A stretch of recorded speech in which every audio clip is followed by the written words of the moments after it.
मानो तुम हमरो कहनवा पिया मानो कहनवा मानो तुम हमरो कहनवा पिया मानो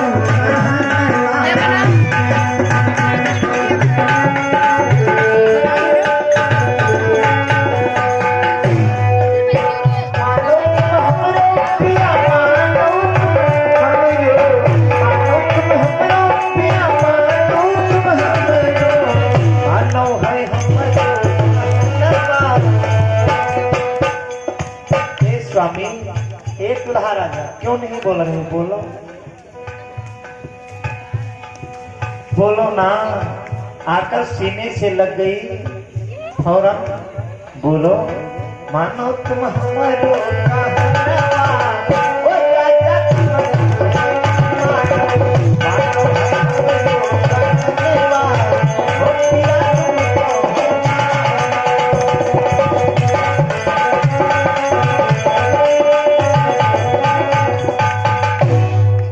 अरे स्वामी क्यों आप उदास हो?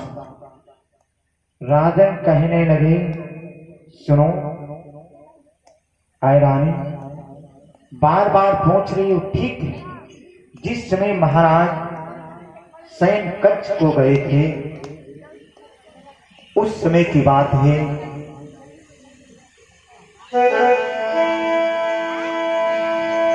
बार बार जब पूछा, कहा राजन अगर जो नहीं बताओगे तो ऐसा है, मैं आपसे बहुत प्यार करती हूँ, आप मुझसे प्यार करते हैं, और यह नहीं बताओगे तो मैं अपनी जान पर ही कुछ कर लूंगी।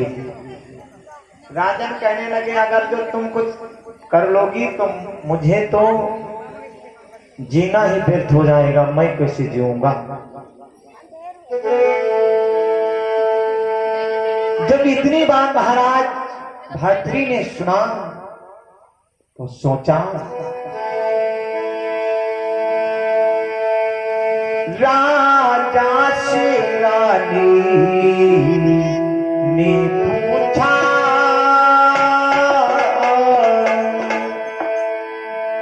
राजा से रानी ने पूछा,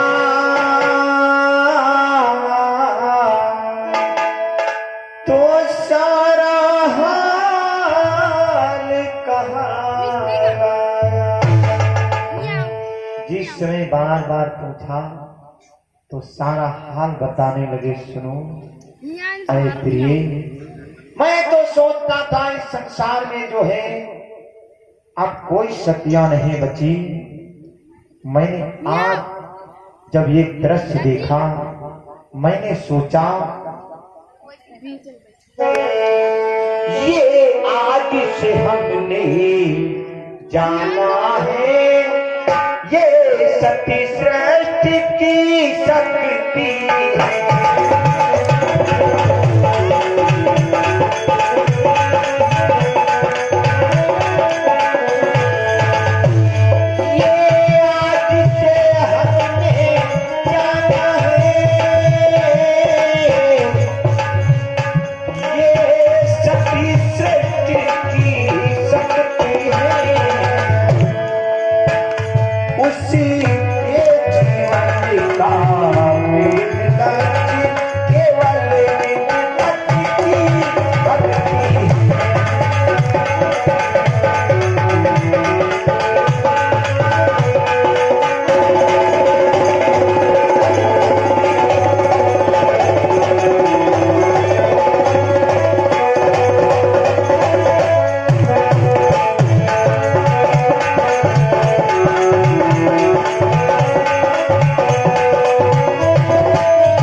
आज मैंने जाना कि संसार में आज भी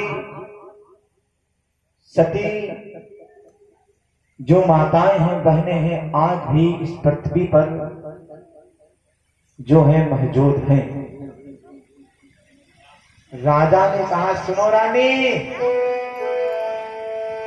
जिस समय मैं शिकार करके आ रहा था,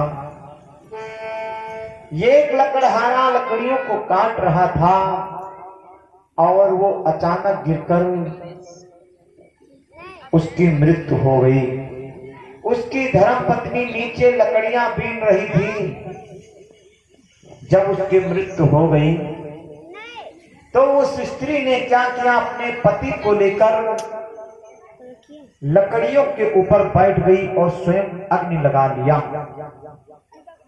जलकर अपने पति के साथ खाक हो गई। रानी कहने लगी, बस राजा बस, इतना ही कार्य। अरे ये तो कार्य कौन नहीं कर सकता, ये तो कार्य मैं भी कर सकती हूँ।